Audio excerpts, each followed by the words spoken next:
ओम शांति। 29 जून 2024 के ईश्वरीय महावाक्य हैं। आज की मधुर मुरली का सार। मीठे मीठे प्यारे प्यारे श्री बाबा ने कहा, मीठे बच्चे, शरीर सहित जो कुछ भी देखने में आता है यह सब विनाश होना है। तुम आत्माओं को अब घर लौटना है, इसलिए पुरानी दुनिया को भूल जाओ। प्रश्न मुरली का, तुम बच्चे किन शब्दों में सभी को बाप का मैसेज सुना सकते हो? उत्तर में बाबा ने कहा, सभी को सुनाओ कि बेहद का बाप बेहद का वर्षा देने आया है, जो अखुट खजाना। अब हद के वर्षे का समय पूरा हुआ, अर्थात भक्ति पूरी हुई। अब रावण राज्य समाप्त होता है। बाप आया है तुम्हें रावण 5 विकारों की जेल से छुड़ाने। हम सभी आत्माएं सीताएं हैं और निराकार राम श्री बाबा हमको इस रावण के राज्य से अर्थात 5 विकारों से जो सनी हुई आत्मा है उससे उबारने, उससे छुड़ाने के लिए बाप आया है। तो यह है पुरुषोत्तम संगम युग है। इसमें तुम्हें पुरुषार्थ कर दैवी गुणों वाला बनना है। सिर्फ पुरुषोत्तम संगम युग को भी समझ लें तो स्थिति श्रेष्ठ बन सकती है। ओम शांति। अब रूहानी बच्चे क्या कर रहे हैं? अव्यभिचारी याद में बैठे हैं। एक होती है अव्यभिचारी याद, दूसरी होती है व्यभिचारी याद। अव्यभिचारी याद अथवा अव्यभिचारी भक्ति जब पहले शुरू होती है तो सब शिव की पूजा करते हैं। ऊंचते ऊंच भगवान वही है, वह बाप भी है, फिर शिक्षक भी है। पढ़ाते हैं, क्या पढ़ाते हैं? मनुष्य से देवता बनाते हैं। देवता से मनुष्य बनने में तुम बच्चों को 84 जन्म लगे हैं और मनुष्य से देवता बनने में 1 सेकंड लगता है। जिस घड़ी आपका अलौकिक जन्म हो गया, जिस घड़ी आपने खुद को आत्मा निश्चय कर परमात्मा से संबंध जोड़ लिया और अपने विकारों को छोड़ दिया, तो बस है ना, पहचान खुद की और परमात्मा की, तो बस सेकंड लगता है। यह तो बच्चे जानते हैं। हम बाप की याद में बैठे हैं, वह हमारा टीचर भी है, सतगुरु भी है। योग सिखाते हैं कि एक की याद में रहो।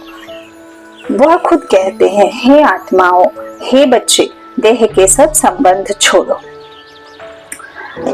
अब वापस जाना है। यह पुरानी दुनिया बदल रही है, अभी यहाँ रहना नहीं है। पुरानी दुनिया के विनाश लिए ही यह बारूद आदि बनाए हुए हैं। साइंस जो भी तैयार कर रहा है उसे विनाश के कार्य में एक तरह से बाबा कहते हैं कि सहयोग है ना। तभी तो अनेक आत्मा और एक की स्थापना होने के लिए ये सब तो होना ही है। तो वो साइंस के पावर से विनाश और साइलेंस के पावर से स्थापना। तो नेचुरल कैलेमिटीज भी मदद करती हैं। ये महापरिवर्तन का युग है, कल्याणकारी युग है। विनाश तो होना है जरूर। तुम पुरुषोत्तम संगम युग पर हो, यह आत्मा जानती है। हम अभी लौट रहे हैं, इसलिए बाप कहते हैं इस पुरानी दुनिया, पुरानी देह को भी छोड़ना है। देह सहित जो भी इस दुनिया में देखने में आता है यह सब विनाश हो जाना है। शरीर भी खत्म होना है। अब हम आत्माओं को घर लौटना है। लौटने बिगड़ नई दुनिया में आ नहीं सकेंगे। अब तुम पुरुषोत्तम बनने का पुरुषार्थ कर रहे हो। पुरुषोत्तम है यह देवता, सबसे ऊंचते ऊंच है निराकार बाप। फिर मनुष्य सृष्टि में आओ तो इसमें है ऊंच देवता, वह भी मनुष्य हैं परंतु दैवी गुणों वाले, निर्विकारी। फिर वही आसुरी गुणों वाले बनते हैं। अब वो फिर आसुरी गुणों से दैवी गुणों में जाना पड़े, सतयुग में जाना पड़े। किसको? तुम बच्चों को। तुम बच्चे पढ़ रहे हो, औरों को भी पढ़ाते हो। सिर्फ बाप का ही मैसेज देना है। बेहद का बाप बेहद का वर्षा देने आए हैं। मुक्ति जीवन मुक्ति दाता सर्वात्माओं को लेने आया है। कालों का काल महाकाल, देवों का देव महादेव, बापों का बाप ना। अब हद का वर्षा पूरा होता है। बाप ने समझाया है 5 विकारों रूपी रावण की जेल में सब मनुष्य हैं। सब दुख ही उठाते हैं, सूखी रोटी मिलती है। बाप आकर के सबको रावण की जेल से छुड़ाए सदा सुखी बनाते हैं। बाप के सिवाय मनुष्य को देवता कोई बना ना सके। तुम यहाँ बैठे हो, मनुष्य से देवता बनने के लिए। अभी है कलयुग, बहुत धर्म हो गए हैं। तुम बच्चों को रचना और रचना का परिचय खुद बाप बैठ देते हैं, सम्मुख बैठे और प्रैक्टिकल में संबंध जोड़ तुम बच्चों को पढ़ाते हैं। तो तुम सिर्फ ईश्वर परमात्मा कहते थे, तुमको यह पता नहीं था कि वह बाप भी है, टीचर भी है, गुरु भी है। उनको कहा जाता है सतगुरु, अकाल मूर्त भी कहा जाता है। तुमको आत्मा और जीव कहा जाता है, जीव आत्मा। वह अकाल मूर्त इस शरीर रूपी तख्त पर बैठे हैं, जिसका कोई काल नहीं, वो है आत्मा। उसका तख्त है प्रकृति के बीच, है ना, शरीर रूपी तख्त पर बैठे। तो यह है, बाबा कहते वह जन्म नहीं लेते हैं। तो वह अकाल मूर्त बाप बच्चों को समझाते, जिनका जन्म नहीं होता है, वो है निराकारी शिव परम पिता परमात्मा, जो ब्रह्मा तन में आकर अकाल तख्त लिया है ना, बगल में आकर बैठे। तो वह अकाल मूर्त इस शरीर रूपी तख्त पर बैठे हैं ब्रह्मा तन में, और हम आत्मा अपने अपने शरीर में बैठे हैं। तो वह जन्म नहीं लेते हैं। तो वह अकाल मूर्त बाप बच्चों को समझाते हैं, ये कोई मनुष्यों का ज्ञान नहीं है। मेरा अपना रथ नहीं है, अर्थात खुद का शरीर नहीं है। मैं तुम बच्चों को पावन कैसे बनाऊं? मुझे तो रथ चाहिए ना, जीवात्मा ने शरीर लिया है, बिना शरीर के ना तुम समझ पाओगे ना मैं समझा पाऊंगा। अकाल मूर्त को भी तख्त तो चाहिए। अकाल तख्त मनुष्य का होता है और कोई का होता नहीं। तुम हर एक को तख्त चाहिए। अकाल मूर्त आत्मा यहाँ विराजमान है, वह सभी का बाप है। उनको कहा जाता है महाकाल। वह पुनर्जन्म में नहीं आते हैं, तुम आत्माएं पुनर्जन्म में आती हो। मैं आता हूँ कल्प के संगम युग। भक्ति को रात, ज्ञान को दिन कहा जाता है, यह पक्का याद करो। मुख्य हैं ही दो बातें, अल्फ और बे। अल्लाह को याद करो, बेपरवाह बादशाह बन जाओ। बादशाही ले लो, बाप और बादशाही। बाप आकर बादशाही देते हैं और बादशाही के लिए ही पढ़ाते हैं, इसलिए इसको पाठशाला भी कहा जाता है। भगवानुवाच, भगवान तो है निराकार, उनका भी पाठ होना चाहिए। वह है ऊंचते ऊंच भगवान, उनको सभी याद करते हैं। बाप कहते हैं ऐसा कोई मनुष्य नहीं होगा जो भक्ति मार्ग में याद ना करता हो। दिल से ही सब पुकारते हैं, हे भगवान, हे लिबरेटर, हो गॉड फादर, क्योंकि वह है सभी आत्माओं का फादर। जरूर बेहद का ही सुख देंगे। हद का बाप हद का सुख देते हैं, कोई को पता नहीं। अब बाप आए हैं, कहते हैं बच्चों, और संग तोड़ मुझ एक बाप को याद करो। यह भी बाप ने बताया है। तुम देवी देवता नई दुनिया में रहते हो, वहाँ तो अपार सुख है, उन सुखों का अंत नहीं पाया जाता है।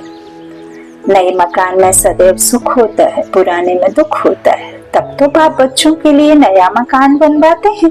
बच्चों का बुद्धि योग नए मकान में चला जाता है। यह तो हुई हद की बात। अभी तो बेहद का बाप नई दुनिया बना रहे हैं। पुरानी दुनिया में जो कुछ देखते हो वह कब्रिस्तान होना है।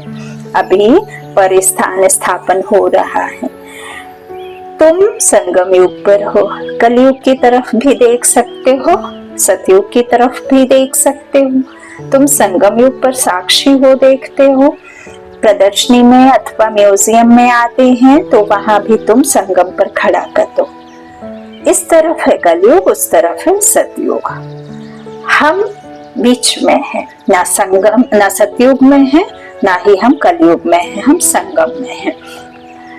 बाप नई दुनिया स्थापन करते हैं जहाँ पर बहुत थोड़े मनुष्य होते हैं और कोई भी धर्म वाला नहीं आता है, और कोई धर्म वाला नहीं होने से लड़ाई आदि होती नहीं।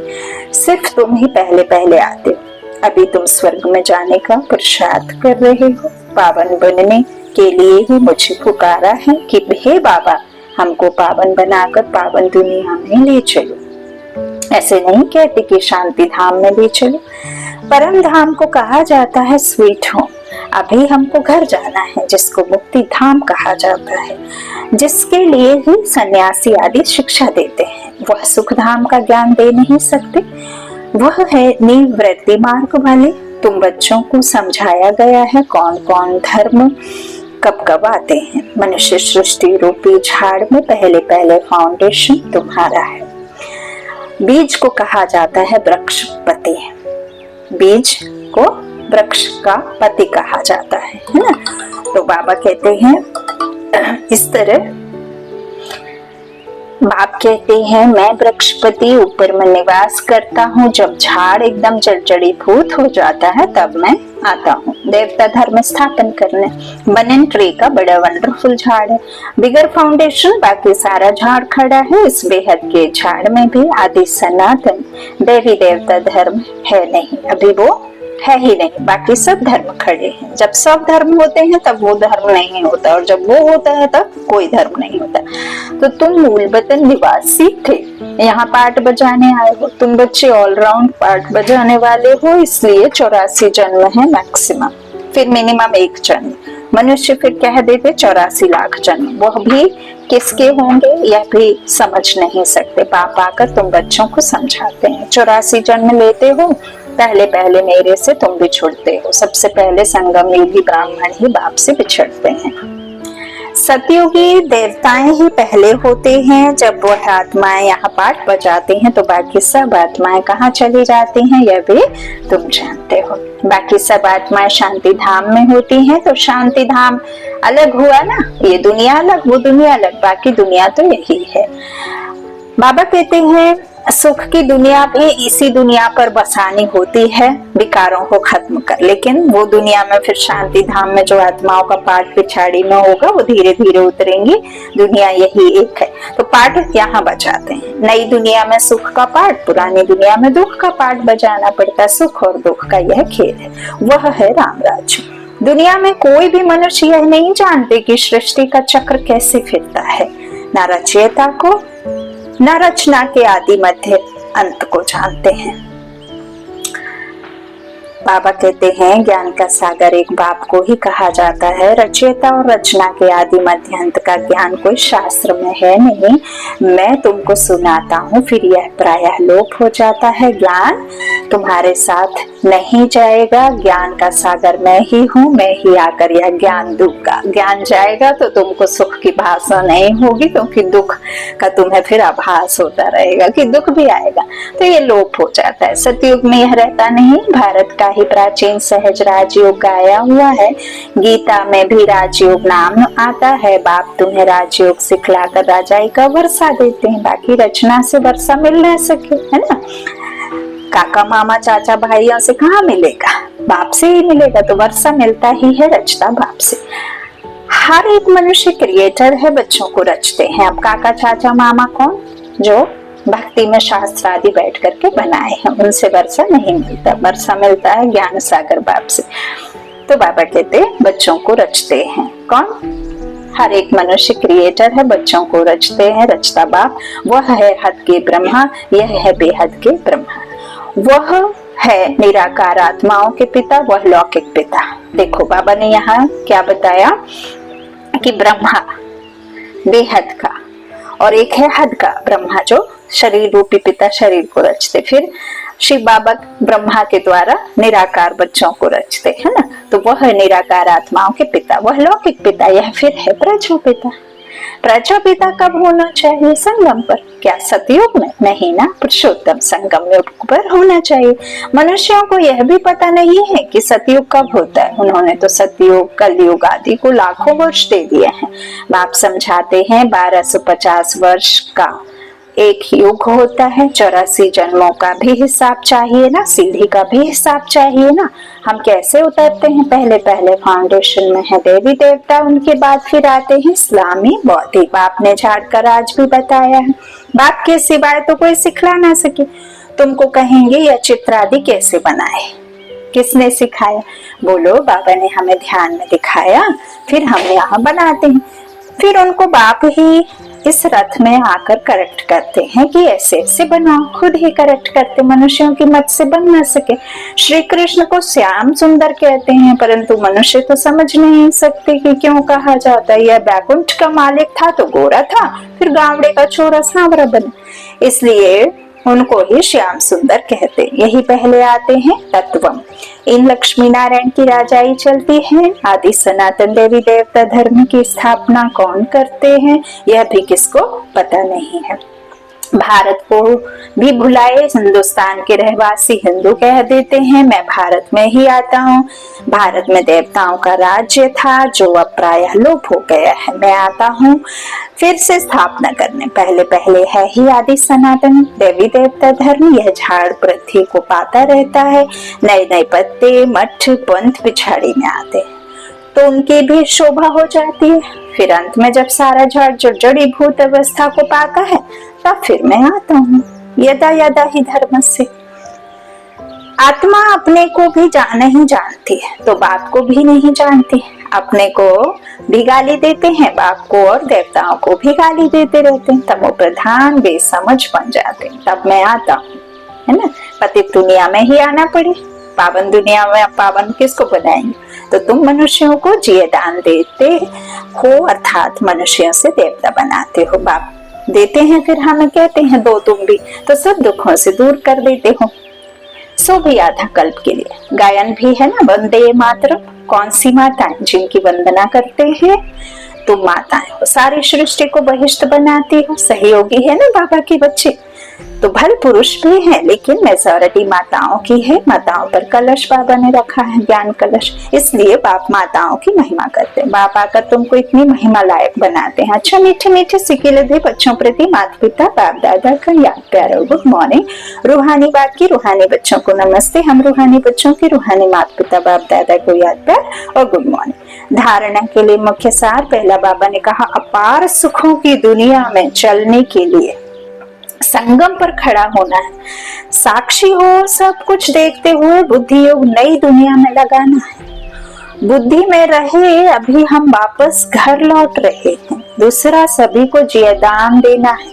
मनुष्य से देवता बनाने की सेवा करनी है। बेहद के बाप से पढ़कर दूसरों को पढ़ाना है। दैवी गुण धारण करने और कराने हैं। वरदान सदा श्रेष्ठ समय प्रमाण श्रेष्ठ कर्म करते वाह वाह के गीत गाने वाले भाग्यवान आत्मा भव। हम भगवान के बच्चे भाग्यवान भाग्यशाली आत्मा। इस श्रेष्ठ समय पर सदा श्रेष्ठ कर्म करते वाह वाह के गीत मन से गाते रहो। वाह मेरा श्रेष्ठ कर्म या वाह श्रेष्ठ कर्म सिखलाने वाले बाबा। तो सदा वाह वाह के गीत गाओ। कभी गलती से भी दुख का नजारा देखने भी हाय शब्द नहीं निकलना चाहिए। वाह ड्रामा वाह और वाह वाह वाह। जो स्वप्न में भी नहीं था वह भाग्य घर बैठे मिल गया।